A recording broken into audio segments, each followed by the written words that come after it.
नमस्कार दोस्तों, कैसे हैं आप सब लोग। स्वागत है आपका क्रैक जीके एग्जाम चैनल पर। यदि आप संविधान से जुड़े हुए प्रश्नों को याद करना चाहते हैं, संविधान में भाग किस तरीके से याद किया जा सकता है, अनुच्छेदों को कहाँ किस भाग में कौन से अनुच्छेद हैं, यदि इसको याद करना है तो एक शानदार ट्रिक है जिसके माध्यम से मैं अभी तक कई एग्जामों में मेरा ये प्रश्न कभी गलत नहीं हुआ। उम्मीद है कि आपका भी गलत नहीं होगा। इसी भावनाओं के साथ मैं आप लोगों के लिए एक शानदार ट्रिक लेकर आया हूँ, जो आप लोग अपने एग्जाम में यदि अप्लाई करेंगे तो हो सकता है कि आप भी एक गलती ना करें, क्योंकि ट्रिक्स बहुत अलग अलग होती हैं। किसी को कोई और ट्रिक पसंद आती है, किसी को कोई और ट्रिक पसंद आती है। तो ये जो ट्रिक है थोड़ी बहुत इंग्लिश और हिंदी दोनों का मिक्सअप है। तो जैसा कि आपको पता है कि भारतीय संविधान में हम लोगों ने कल ही पढ़ा है कितने भाग होते हैं, 22 भाग होते हैं। कितने भाग होते हैं? तो 22 भाग होते हैं। ये पूरे 22 भाग को ट्रिक करने का मैं पहले ही बता दे रहा हूँ, ये पूरे 22 के 22 को याद करने का ट्रिक नहीं है।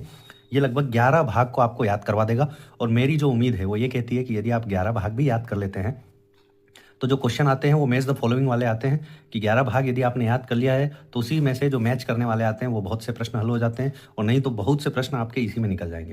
यदि आपको संविधान के अनुच्छेद याद हो जा रहे हैं कि कौन से भाग में कौन सा अनुच्छेद है तो आप उससे याद कर सकते हैं। तो आइए हम लोग स्टार्ट करते हैं। जो भी कॉन्स्टिट्यूशन के आर्टिकल हैं और कि भाग जो हैं उसको हम लोग इसको देखते हैं।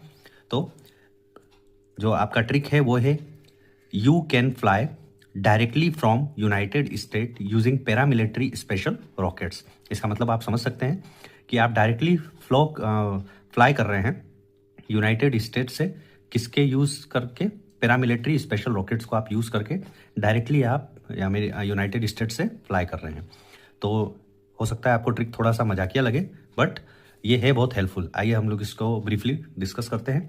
तो आपका जो ट्रिक हुआ है वो है you can fly directly from United state using paramilitary special rockets. जब आप इसको 2-3 बार याद कर लेंगे तो आपको बहुत आसानी से याद हो जाएगा। You can fly directly from United state using paramilitary special rockets. तो इन सब के जो आगे के हैं वर्ड जो मैंने कैपिटल लिख रखे हैं उसको मैंने यहाँ पर लिख दिया है। ये भाग हैं आपके, ठीक है। कौन कौन से भाग हैं वो इसके थ्रू आप जान सकते हैं, और इससे संबंधित जो आर्टिकल है उसको आप देख सकते हैं। तो पहला है यू में जो पहला है वो यू किसको दिखा रहा है? पहले भाग को। और क्या है इसमें? यूनियन एंड टेरिटरी, मतलब संघ और उसका राज्य क्षेत्र। और ये अनुच्छेद किस में है? कल ही हम लोगों ने इसमें भी देखा है कि अनुच्छेद 1 से लेकर 4 तक जो है वो क्या है? यूनियन और टेरिटरी के बारे में बताता है, संघ और उसके राज्य क्षेत्र के बारे में। दूसरा है कैन में कैपिटल है सी मतलब सिटीजनशिप मतलब नागरिकता। ये आती है अनुच्छेद 5 से 11 में। तो सिटीजनशिप में नागरिकता अपने किस अनुच्छेद में है? 5 से 11। फ्लाई का एफ मतलब फंडामेंटल राइट्स। जो आपका तीसरा भाग है वो मौलिक अधिकार को दिखाता है। तीसरा भाग मौलिक अधिकार। पहला हो गया संघ राज्य क्षेत्र, दूसरा नागरिकता, तीसरा मौलिक अधिकार। जो सबसे इंपॉर्टेंट है वो आपके अनुच्छेद 12 से लेकर 35 तक को दिखाता है। चौथा है डायरेक्टली। तो इसमें आपका जो DPSP है, directive principle of state policy, नीति निर्देशक तत्व, वो आपके चौथे भाग में है। ये अनुच्छेद 336 से लेकर 51 तक है। अनुच्छेद 36 से लेकर 51 तक। फिर आपका अनुच्छेद 4 नहीं 4A आ जाता है, ठीक है। अनुच्छेद 4A फंडामेंटल ड्यूटीज, ये आपके जो मौलिक कर्तव्य हैं ये आपके 51A में आते हैं, ठीक है। अब जो छठा है वो है आपका union government. You can fly से आपने फंडामेंटल ड्यूटीज कर ली, डी से DPSP, यू से यूनियन गवर्नमेंट जो संघ सरकार के बारे में बताती है, अनुच्छेद 52 से लेके 151 तक। फिर एस मतलब स्टेट गवर्नमेंट जो आपके राज्य सरकार के बारे में बताती है, 152 से लेके 237 तक। तो 152 से लेके 237 तक क्या दिखा रहा है? आपका छठा है और स्टेट को दिखा रहा है, मतलब राज्य सरकार को दिखा रहा है। आपको पता है 7वां वाला है नहीं, तो हम 8वें वाले में आए हैं वापस। यूजिंग का यूनियन मतलब यूनियन टेरिटरी। तो ये है संघ राज्य क्षेत्र। संघ राज्य क्षेत्र में किस अनुच्छेद से? 239 से लेके 242 तक। अब ये तो आपको याद होना चाहिए कि 7वां जो भाग है वो विलोपित कर दिया गया है, ठीक है। उसको माना ही नहीं गया है, उसको हटा दिया गया है संविधान से। तो इसलिए आपको ये दिमाग में रहना चाहिए कि 7वां भाग संविधान से हटा दिया गया है। तो डायरेक्ट छठे के बाद क्या आता है? 8वां। और चौथे के बाद क्या आता है? 4 तो 8वां जो है यूनियन टेरिटरी बताता है, संघ राज्य क्षेत्र 239 से लेकर 242 तक। फिर उसके बाद आता है 9वां। 9 मतलब पैरा का पी का मतलब पंचायत। तो पंचायत जो है वो भाग 9 में है, किस से कहाँ तक? 243 से लेकर 243 तक। ये आपको कल हम दिखा भी चुके हैं। फिर 10वें भाग में आता है पंचायत, 9A में आता है म्यूनसिपाल्टीज। 9A में मतलब जो पैरामिलिट्री का है वो 9A में म्यूनसिपाल्टीज है और कोऑपरेटिव सोसाइटीज़ है। तो म्यूनसिपाल्टीज नगर पालिका, और 9B में सहकारी समिति है। तो ये आपके 243 से लेके 243 ZT तक आपका आता है, ठीक है। 9 में पंचायत, ए में म्यूनसिपालिटीज, नो बी में सहकारी समिति। वैसे नो बस पूछा जाता है तो म्यूनसिपालिटीज आ जाती है, यदि स्पेशली नो बी पूछा जाए तो सहकारी समिति आती है, ठीक है। और फिर आता है स्पेशल रॉकेट का एस जो है वो शेड्यूल एंड ट्राइब्स एरिया बताता है, अनुसूचित जनजातीय क्षेत्रों के बारे में।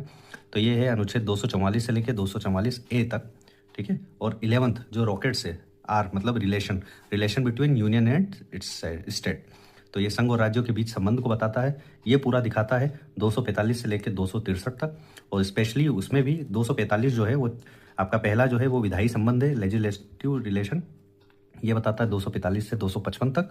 और जो दूसरा है वो प्रशासनिक संबंध के बारे में बताता है 256 से लेकर 263 तक। तो इस तरीके से हम लोग 11 जो है वो लगभग आप पार्ट याद कर सकते हैं, जिसमें पहला है आपका संघ और राज्य क्षेत्र, यू से, कैन से, सी से सिटीजनशिप, एफ से जो फ्लाई का एफ है वो है फंडामेंटल राइट्स, मौलिक अधिकार। फिर डी से डीपीएसपी, नीति निर्देशक तत्व। फिर 4A जो 4A वो है फंडामेंटल ड्यूटीज, मौलिक कर्तव्य के बारे में बताता है। यू यूनाइटेड स्टेट का, यूनियन गवर्नमेंट, संघ सरकार के बारे में। एस के बारे में स्टेट गवर्नमेंट। फिर आपका 8वां आ जाता है यूजिंग का, यू यूनियन टेरिटरीज के बारे में। फिर 9वां में पंचायत है। 10वें 9A में म्यूनसिपालिटीज़ और सहकारी समिति, नगर पालिका और सहकारी समिति के बारे में। 10 है जो है वो शेड्यूल ट्राइब और शेड्यूल एरिया के बारे में बताता है। और 11वां जो है वो रिलेशन बताता है राज्य और संघ के बीच के संबंध के बारे में। तो हो सकता है आपको ये हमारी ट्रिक पसंद आई, और यदि पसंद आई होगी तो कमेंट ज़रूर करिएगा। हमारे चैनल को सब्सक्राइब करिए, बेल आइकन उसको ऑन कर लीजिए, ताकि इसी प्रकार की जो जानकारी भरी वीडियोज़ हैं वो आपको मिलती जा रहे और आप अपनी तैयारी में को अच्छे तरीके से, शानदार तरीके से करते रहें। तो आज का जो ट्रिक था वो एक और बार मैं रिपीट कर दे रहा हूँ, you can fly directly from United state using paramilitary special rockets. तो जिस तरीके से मुझे याद हो गया है, हो सकता है आपको भी याद हो जाए। और यकीन मानिए यदि आप 3-4 बार इसकी प्रैक्टिस कर लेते हैं तो आपको कभी भी नहीं भूलेगा। और आज तक मुझे ये लगभग 6-7 साल हो गए, ये ट्रिक मेरे साथ हमेशा हेल्पफुल रही है और आपके लिए भी हेल्पफुल रही। तब तक के लिए आप लोग तैयारी करते रहिए, और जो भी नोट्स है वो फ्री ऑफ कॉस्ट हम टेलीग्राम में अवेलेबल कराते जा रहे हैं। हमारी पूरी सीरीज चल रही है भारतीय संविधान की, यदि आपने नहीं देखा है तो ये हमारे चैनल के प्लेलिस्ट में जाकर भारतीय संविधान राज्य व्यवस्था को देख सकते हैं। और कंटिन्यू एम लक्ष्मीकांत और लूसेंट के नोट्स में प्रोवाइड कर रहा हूँ, और तैयारी आप लोग कर सकते हैं। तब तक के लिए धन्यवाद, नमस्कार, जय हिंद।